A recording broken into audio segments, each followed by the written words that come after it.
acompanhado, inclusive, do Edson Stumpf, muitas vezes vinha aqui na Rádio Cultura, o Edson, quando era secretário do município, e do candidato a deputado federal, Nelton Friedrich, o valoroso Nelton Friedrich, da nossa região aqui do oeste do estado do Paraná. E nós vamos entrevistar Ricardo Gomide, que é do PDT, está hoje aqui cumprindo uma agenda de campanha por conta da sua candidatura ao governo do estado do Paraná. O Gomide foi deputado federal, o Gomide, uma grande liderança. No tempo de estudante já era uma liderança, secretário nacional de esporte, é advogado também, tem um bom currículo. E, para nossa honra, venho visitar aqui, então, a Rádio Cultura. Defende, claro, a candidatura de Ciro Gomes à presidência da República. Gomide, bom dia, muito obrigado pela tua presença. Bom dia, uma alegria e uma honra estar aqui com vocês. Sempre que estou aqui em Foz e na região, a gente está escutando vocês aqui no Contraponto, na Rádio Cultura, e para mim é uma honra estar aqui. Gomide, o que te levou, essa é uma pergunta básica, mas o que te leva a ser candidato a governo do estado do Paraná? Olha, Nelson, quero te cumprimentar, a Cida, o Dante, o Nelton Friedrich, que acompanha aqui, nosso candidato a deputado federal, também o Ivar, que é o coordenador da região oeste do PDT. A Leila, também jornalista, que me acompanha. Olha, eu fiquei por 2 anos junto com o PDT, percorrendo o Paraná, discutindo com o nosso setor produtivo, com o movimento social, com a sociedade civil organizada, com as nossas universidades, um diagnóstico apontando soluções para o Paraná. Nós temos isso formatado, é meu programa de governo, que é o Projeto Paraná. Muito animado também com a candidatura do Ciro, um candidato que estudou o país, que tem propostas, que faz propostas apontando de onde tira os recursos para poder executá-las, e não via possibilidade de tudo aquilo que a gente gostaria, tinha estudado, queria propor, tanto na candidatura do atual governador, também não na candidatura do ex-governador. Nós achamos, eu tenho convicção disso, que o atual governo é muito fraco do ponto de vista da gestão, não aponta soluções que o Paraná necessita, não faz parcerias, diálogos no sentido de atrair recursos, de achar consensos. É um governo muito aquém desse Paraná pujante, desse povo trabalhador, é muito aquém daquilo que a gente precisa. E o ex-governador também. Propostas do passado, se em algum momento teve algumas novidades, algo de bom que fez para o Estado, já não tem mais solução para os problemas do presente e muito menos do futuro. Eu tenho ótima relação com o Ratinho, do ponto de vista pessoal, faço debate no campo das ideias, como tenho também com o ex-governador. Eu fui secretário do Requião por 8 anos. No entanto, eu acho que o Paraná precisa de mais e pode mais.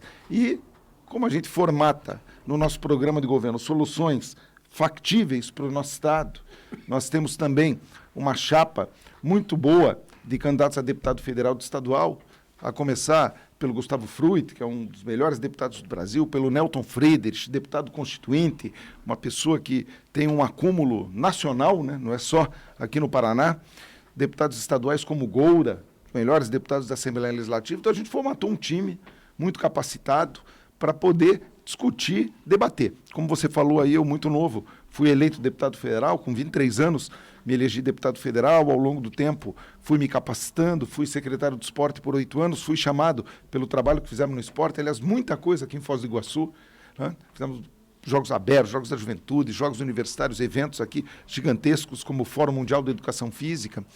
E fruto desse trabalho eu fui chamado para ser gestor dos grandes eventos no Brasil, a Copa do Mundo e os Jogos Olímpicos. E lá também é uma experiência muito rica, fizemos pela primeira vez a integração das forças de segurança no país, enfim, bastante coisa bacana. Pudemos participar também de muita coisa aqui na região de Foz do Iguaçu, como por exemplo o X Games, que nós conseguimos recursos para que em parceria com a Prefeitura de Foz do Iguaçu, a Itaipu Nacional, um evento fantástico que mostrou Foz do Iguaçu para o mundo, que trouxe gente do mundo todo para cá, para Foz. E 8 anos atrás fui candidato ao Senado da República. Fiz 13% dos votos, quase que 700 mil votos. Aquela eleição, tal como agora, disputa-se a mesma cadeira. O Álvaro Dias ganhou, eu fiquei em segundo, fiz o dobro de votos, quase o dobro do terceiro colocado, que era o candidato do PMDB, o candidato do Requião, Marcelo Almeida, meu amigo também. Então, ao longo do tempo, a gente foi acumulando, tanto no movimento social, como no parlamento, quanto na gestão da coisa pública, e acho que agora era o momento de propor isso que está contido no Projeto Paraná para o debate do Estado. Acho também, se você me permitir, já estou me alongando aqui na resposta, mas já havia um candidato para ganhar e um para perder. Era o combinado da velha política. Tinha um candidato que ia ganhar e o candidato que ia perder, já de olho em alguma coisa se o candidato da presidente dele ganhasse. Foi o PDT que quebrou esse jogo, apresentou uma candidatura. Eu não tenho dúvida de que há um espaço muito grande, um intervalo entre a intenção de voto do governador e não se sente representado na candidatura do ex, por exemplo, o serviço público. Tenho conversado com as polícias civis, militares, servidor público de maneira geral, mas há muita gente que não encontra avanço na candidatura do Ratinho e não se sente representado na candidatura do PT. Então é por aí que minha candidatura vai sendo construída. A gente vai crescer bastante agora que o eleitor presta atenção nas candidaturas. Todas as pesquisas que são divulgadas têm mais de 50%, algumas com mais de 60% de percentual da população que ainda não escolheu o seu candidato. Mesmo dentre aqueles que escolheram, está lá nas pesquisas, basta ver um percentual muito grande diz que pode mudar de voto. Então, não tenho dúvida nenhuma que o PDT desafiou a velha política, apresentou a minha candidatura, nós vamos crescer bastante, é a minha candidatura que dá a possibilidade de que exista o segundo turno, nós vamos crescer, vamos para o segundo turno e depois vamos ganhar a eleição. Ô, Gomide, uma questão nossa aqui de perto, porque está no território de Foz do Iguaçu, a nossa Itaipu Nacional aqui, né, que a rigor tem uma alçada do governo federal na sua administração, mas é fruto de um tratado internacional. Há dias, o ex-governador do estado, Orlando Pessutti, disse o seguinte: a nossa Itaipu, royalties e tal, num dos programetezinhos de televisão e tal, que a gente vê, eu estou dizendo programete por conta que é o curto espaço, né? No seu programa de televisão, colocando dessa forma. E eu me lembrei que o Nelton teve um largo espaço de tempo aqui em Foz do Iguaçu, enquanto diretor da Itaipu Nacional. E como curioso, eu liguei para o Nelton. Falei: Nelton, me diz uma coisa, o ano que vem termina a dívida da Itaipu, ela encerra, ela deve para o Tesouro, mas ela encerra as suas contas. E aí, se hoje o royalties é algo muito atrativo, que eu diga Santa Terezinha de Itaipu, que eu diga Foz do Iguaçu e tal, por que eu estou fazendo esse confronto? Porque eu ouvi o candidato do MDB ao Senado da República dizendo o seguinte: nós vamos repartir no estado inteiro. Falei: opa, e nós aqui no nosso canto, como é que fica isso? Né? Como é que ficam os municípios lindeiros? Aumenta, porque vai sobrar recurso. Vai sobrar 2 bi a mais por ano. Enfim, aí até só para registrar isso em relação ao Nelson, é o seguinte: tem uma frente, um movimento já estudando isso para a gente continuar reivindicando e tal. Como é que você enxerga essa relação Itaipu, governo do estado, oeste do estado do Paraná? Olha, como você disse, a Itaipu vai estar paga no ano que vem. Então, os recursos que a Itaipu terão que ser distribuídos. É isso que a gente defende, porque a Itaipu não está na Bolsa de Valores, não tem distribuição de dividendos, não tem participação de acionistas privados, como, por exemplo, tem a Copel, tem a Sanepar, como, por exemplo, tem a Petrobras. Então, esse lucro, e a Itaipu não é feita para dar lucro. Então, por óbvio, os 14% que hoje são distribuídos de royalties, eles podem e devem ser aumentados. A região que foi penalizada com o fim das 7 quedas, ela sim tem que ser rentabilizada com esses recursos. É a nossa defesa. No passado, quando o Nelton, por exemplo, estava aqui na Itaipu Nacional, junto com o Samec, naquela gestão, quanto por cento, Nelton? Acho que em torno de 70% do que a Itaipu arrecadava era comprometido com a dívida. 76%, mais 14% de distribuição de royalties, sobrava 10% para a Itaipu fazer os investimentos. E olha o tanto de investimento e tanta coisa boa que a Itaipu fez. Você imagine agora, a partir de 2023, com esse recurso limpo, você falou, bilionário, aquilo tudo que pode ser feito. E o governo do estado tem que ter participação para isso. Acho tímida a participação do Ratinho, acho tímida a proposta do Requião, que não discute esse assunto. O Pessutti foi aqui, conselheiro da Itaipu, conhece com um pouco mais de propriedade. A minha ex-esposa, mora aqui em Foz do Iguaçu, do corpo jurídico da Itaipu, tenho proximidade também, discuto as questões da empresa, discuto porque pela minha proximidade com o deputado Aldo Rebelo, ex-ministro Aldo Rebelo, quando presidente da Comissão de Relações Exteriores, teve aqui uma relação muito próxima também.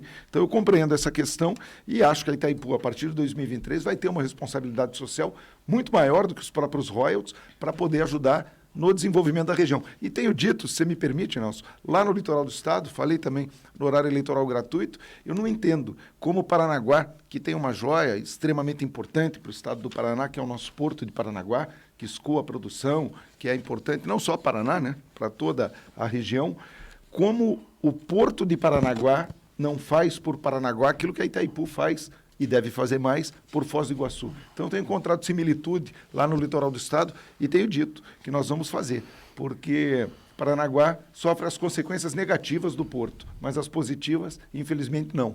Então, esse exemplo positivo aqui com esses projetos, eu peguei os projetos do Nelton aqui, vou querer estadualizar, estou falando no horário eleitoral, vocês devem ter visto sobre o projeto Cultivando Água Boa, nós estamos com 52% dos nossos municípios com baixa ou média segurança hídrica. O que o governo faz para responder isso? Nada, simplesmente assiste. Curitiba é comum faltar água nas torneiras, isso é um problema para a qualidade de vida das pessoas, é um problema do ponto de vista da higiene, mas é um problema também do ponto de vista da economia. Imagine um restaurante que tem que fechar o banheiro porque naquele dia está tendo rodízio e não pode ter acesso à água.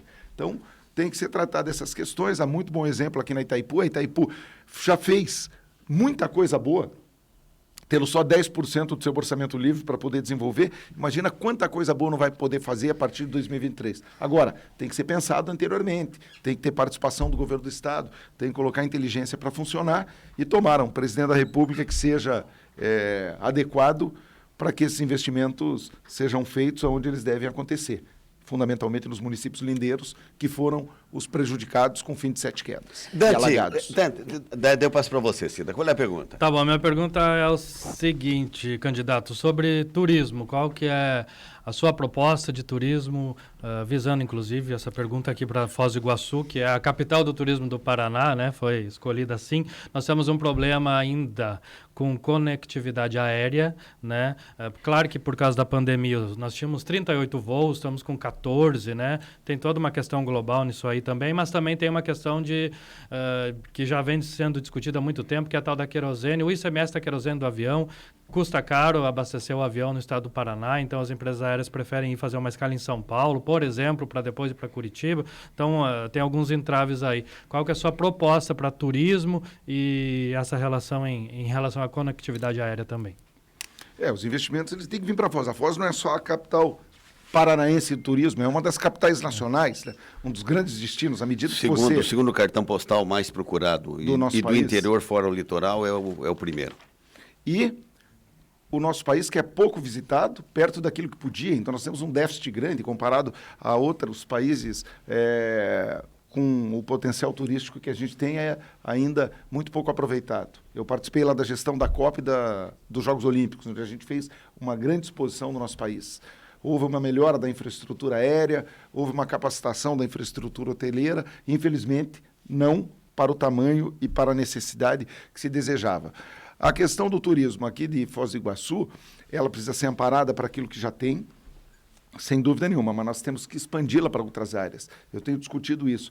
O turismo religioso é uma vertente importante que tem que ser melhor aproveitada. O turismo esportivo, que esse eu conheço bastante, te falei aqui dos grandes eventos que a gente fez, né? O X Games, lamentavelmente, foi feito uma vez só, porque era um evento da ESPN.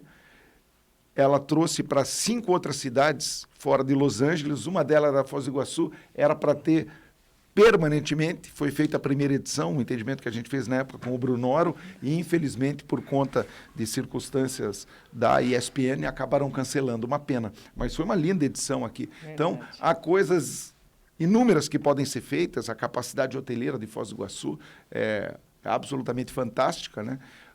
O potencial da região, a Itaipu contribuiu bastante com isso, né? Os eventos, hoje as pessoas vêm para Foz para cataratas, vai também conhecer Itaipu, aquele show de luz, etc. e tudo, mas o amparo tem que ser muito maior. Eu compreendo essa questão e acho que o governo do estado tem que estar junto com Foz do Iguaçu, junto com o prefeito. A nossa Secretaria de Turismo, hoje abandonada, como a Secretaria de Cultura abandonada, todas reféns de outras secretarias, uma demagogia danada, porque você não diminui o custo e nem a estrutura administrativa, porque o superintendente ganha a mesma coisa do que o secretário, então você só rebaixa o status e a capacidade de operar não só no Estado, mas fazer as articulações nacionais e internacionais para poder promover a cultura, o turismo. Você gasta a mesma coisa e rebaixa. A Secretaria de Cultura hoje está lá atrás da Secretaria de Comunicação, por exemplo. Não economiza nada, faz uma demagogia danada e prejudica todo o setor. Então nós vamos trabalhar firme nisso, angariar recursos, jogar junto com Foz do Iguaçu, promover outras vertentes de turismo e angariar recursos para que a gente possa cada vez mais mostrar a cidade de Foz, a região oeste, em conjunto com a nossa Itaipu Binacional, que eu tenho certeza, como a gente falou aqui anteriormente, além de fazer o que já faz, vai poder, a partir de 23, fazer muito mais. Cida, qual é a tua pergunta? Pedágio, né? Eu acho que é um dos assuntos que a população inteira do Paraná Emendo na Ferroeste. se debruça em cima disso. E vamos também à questão Ferroeste. Esse ramal tão sonhado para Foz do Iguaçu, que a gente está ouvindo falasse muito. Mas acho que pedágio é uma grande demanda para o próximo governo. Sim, sem dúvida nenhuma. Eu acho que é até um tema muito... Por que essa demora de dar o preço do pedágio, Gomide? Porque a turma tem medo. Um porque falou que ia baixar e acabar e não baixou nem acabou. O outro porque teve a oportunidade de resolver e não resolveu. Varrer a discussão do pedágio para debaixo do tapete, porque não tem moral ou condição para tratar do assunto. O Paraná ficou por mais de 20 anos pagando essas tarifas escorchantes, preços bizarros se comparados ao pedágio em outras localidades do Brasil, e o paranaense sonhava com o fim desses preços e com o fim do contrato. No meio do caminho teve um governador, que agora é candidato também, que falou ou baixa ou acaba. Demagogia pura, não baixou nem acabou. Agora diz que não baixou nem acabou porque o Ministério Público Estadual, o Ministério Público Federal e o Judiciário não deixaram. Mas ele, quando foi candidato, ele não falou que ia baixar ou acabar, ia ser muito difícil porque tinha contrato. Ele falou que ia baixar ou acabar, não baixou nem acabou. Então não tem condição de tratar do tema agora. Ele vai falar que vai fazer com pedágio, ninguém dá credibilidade. E o atual governador Ratinho Júnior, quando o contrato acabou, que era o fim do Paranaense para poder fazer um contrato novo em novembro de 21, nada fez. Aliás, quase que assumiu uma proposta do governo federal que era muito ruim, pior até do contrato anterior, porque fazia um contrato de mais de 30 anos, ampliava em 15 novas praças o número de pedágios no Paraná, tinha o degrau tarifário e ia sangrar ainda mais os paranaenses do que já havia sangrado. Teve uma reação unânime de todo o setor produtivo, da Assembleia Legislativa. Graças a Deus, aquele contrato não foi feito. Agora, o governador está dizendo que vai fazer o contrato incluindo as melhorias. Está programado para março de 2023 a licitação do governo federal. Se isso acontecer, você já pega aquele preço elevado, bote 30% de reajuste, que é o que houve nesse período todo, só por conta da reposição inflacionária, calcule o quanto não vai sangrar a família paranaense transitando pelas estradas do Estado e o quão caro não vai ficar o nosso produto e menos competitivo à medida que passa por essas cancelas de pedágio. Então eu fui estudar o assunto. Falei com o núcleo de pedágio da Universidade Federal do Paraná, professor Fábio Scatolin, fui falar na Assembleia Legislativa com os deputados que historicamente se opõem a essa questão do pedágio, conhecem, estudaram também, como, por exemplo, o deputado Romanelli. Fui falar com o César Silvestre, que era candidato, retiraram-no na disputa, e ele tinha uma proposta que era o Free Flow, que é como se fosse um sem parar, onde você trafega e paga pelo quilômetro rodado. Fui estudar o contrato de São Paulo, federal, tal como aqui, lá em São Paulo, que tem o pedágio na Raposo Tavares, na Dutra e na Regis Bittencourt, custando em cerca de R$4. Estradas muito bem pavimentadas, com boa manutenção. Fui estudar o contrato federal aqui de Santa Catarina, onde custa pouco mais de R$3 e há a manutenção adequada. E tem hoje, assim, plena convicção da minha proposta que o pedágio no Paraná, a preços de hoje, pode custar menos de R$5, fazendo a manutenção e a conservação, e você tira a melhoria dali. Por que tira a melhoria dali? Primeiro, porque nós aprendemos o contrato antigo. O Paranaense pagou a melhoria não aconteceu. Essas pedageiras, muito bem relacionadas no mundo político, na Assembleia Legislativa, à medida que passavam os anos, quando tinha que reajustar um determinado valor, eles tiravam uma vírgula do futuro reajuste e o governador de plantão ia abrindo mão de uma duplicação aqui, de um viaduto acolá. Então, isso não funcionou. Então, não tem como colocar no próximo contrato. E também porque, se você elevar a tarifa a um determinado número, você impede o trânsito de várias famílias e você encarece demais a produção. Nós vamos fazer as melhorias com dinheiro do imposto do Paranaense, com parcerias com o governo federal, com dinheiros captados de órgãos multilaterais, a como fazer. Vamos aprender com o pedágio que funciona em Santa Catarina, com o pedágio que funciona em São Paulo e fazer o mesmo aqui. Você falou da Ferroeste. Eu acho que esse processo que está em curso da Ferroeste, ele é adequado. Eu fui lá estudar. Ele foi muito bem feito. Ele é caro. Não vai ser fácil encontrar um investidor para poder colocar o dinheiro aqui. Mas quando me perguntam, diferente do ex-governador, que é contra todas as privatizações, se eu sou a favor da privatização da Ferroeste, eu quero ver a Ferroeste funcionando, seja ela pública, seja ela privada. E eu tenho convicção hoje, para que ela funcione tal como a gente quer, tal como a gente precisa, nós temos que captar o recurso privado. Agora, apesar de ter uma boa construção jurídica para poder captar o investimento privado para a Ferroeste, apesar da gente ter uma boa lei no Paraná hoje para angariar recursos privados, parcerias público-privadas e as outras formas de você trazer o parceiro privado, que nós temos que trazer para fazer os investimentos necessários de infraestrutura, aqui no Paraná não foi feito um órgão especial para tratar desse assunto, que é o que tem por aí afora. Não adianta você ter uma lei boa, como nós temos hoje, se você não tiver o órgão. O que acontece hoje aqui é quando você debate um tema importante para a nossa infraestrutura, todo mundo se mete no meio, todos os secretários, o chefe da Casa Civil, cada um puxa para um lado e não sai o investimento privado, exatamente porque você não tem um órgão, não tem uma pessoa responsabilizada para fazer aquilo. Nós vamos criar um órgão estadual aqui para poder fazer isso.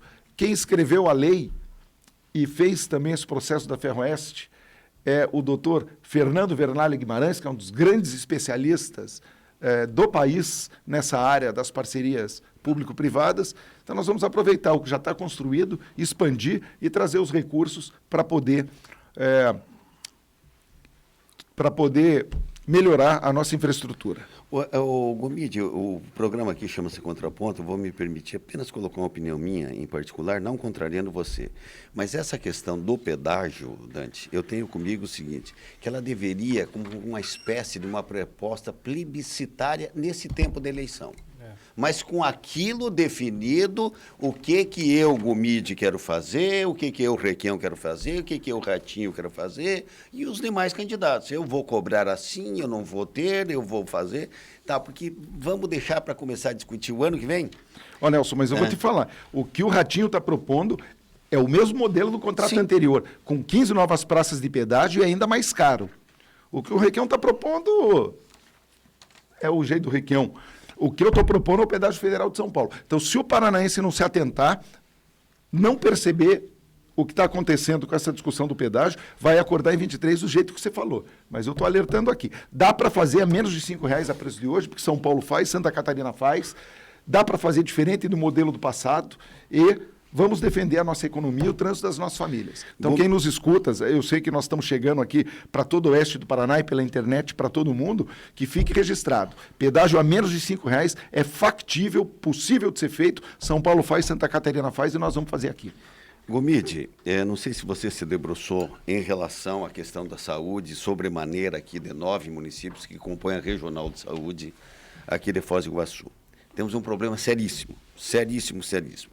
Pode apontar questões de gestões, pode apontar uma série de situações, mas tem um problema financeiro. O Estado hoje, na melhor das informações, está devendo R$150 milhões. Essa é uma das melhores, até que se apure exatamente o que está se devendo. É um hospital municipal, porém regional, num acordo com o governo do Estado para atender. Tá? Nós temos fila de 3 mil pessoas na ortopedia, esperando. Nós temos 10, quase 11 mil pessoas esperando uma consulta. Nós temos mais de 2 anos em média, que é o tempo de reconsulta. E tenho comigo também que, independente do gestor municipal, é ruim tocar isso sozinho. Sozinho, que eu digo, o município de Foz do Iguaçu. E nós temos um problema que é a tríplice fronteira, que não é, claro, digamos assim, a culpada pelos serviços e pela falta de dinheiro, mas que também se serve, e até para uma questão humanitária, você não vai negar um atendimento aqui em Foz do Iguaçu, que tanto circula paraguaios, argentinos, principalmente paraguaios e tal, e os turistas que vêm de fora. Num determinado momento, o governo do estado do Paraná, na época em que o Beto Richa era o governador do estado, ele teve até que encampar o hospital, mas isso a convite da justiça, né? Você chegou a pensar alguma coisa nesse sentido? Foi informado? Porque nós temos um hospital aqui que serve o mundo, mas que é municipal, que é regional, enfim. E o fato é que tem todos esses problemas. Ontem tinha um promotor de justiça aqui. Tem gente que é internada se socorrer da polícia ou do promotor. Não dá para você internar uma pessoa porque judicializando o internamento de pessoa é difícil, né? O que você tem a dizer sobre isso? Olha, o SUS é universal, né? A gestão é tripartite. E esse problema, infelizmente, é um problema recorrente em todo o Paraná. Muitas vezes se constrói o hospital, que é a parte mais barata, mas não há recurso para fazer a manutenção. Nós temos um exemplo gritante, que é o Hospital da Criança, em Maringá. Foi construído, repassado lá para o prefeito não sabe o que fazer, tem que agora concursar 800 pessoas para poder tocar o hospital. Ficou lá, um monumento ao descaso. Está construído, as crianças do Paraná são colocadas em ambulância para ir lá para o Erasto, para o Pequeno Príncipe. Essas cirurgias, via de regra, a pessoa vai até o hospital, vai até o posto de saúde, manda voltar para casa para esperar na fila, como você disse. Depois, se a situação agravar, daí vai ser atendido, sempre longe da sua casa, muitas vezes mandando a Curitiba, nos hospitais da capital, sem condição de dignidade, porque é um direito do cidadão ser atendido próximo à sua casa, e aí não retorna à situação de saúde que tinha no primeiro momento que procurou a unidade de saúde, porque já está numa situação de gravidade, e do ponto de vista da gestão dos recursos do SUS, outro monumento ao descaso, porque vai gastar muito mais por conta daquela situação de saúde agravada. Então, eu tenho discutido essa questão, tenho um projeto para isso, que eu vou discutir segunda-feira com a Associação Médica do Paraná, que é a contratação de médicos com CRM, sem precisar de fazer revalida, com recursos daqui do estado do Paraná, em parceria com as nossas faculdades, com as faculdades de fora também, para atrair médico, porque está faltando médico. Isso acontece porque falta equipamento, mas fundamentalmente porque falta médico. Eu tive ontem, né, se você me permite, marchando com os nossos enfermeiros, técnicos de enfermagem, auxiliares de enfermagem, que atravessaram, junto com todos os profissionais de saúde, esse combate ao vírus.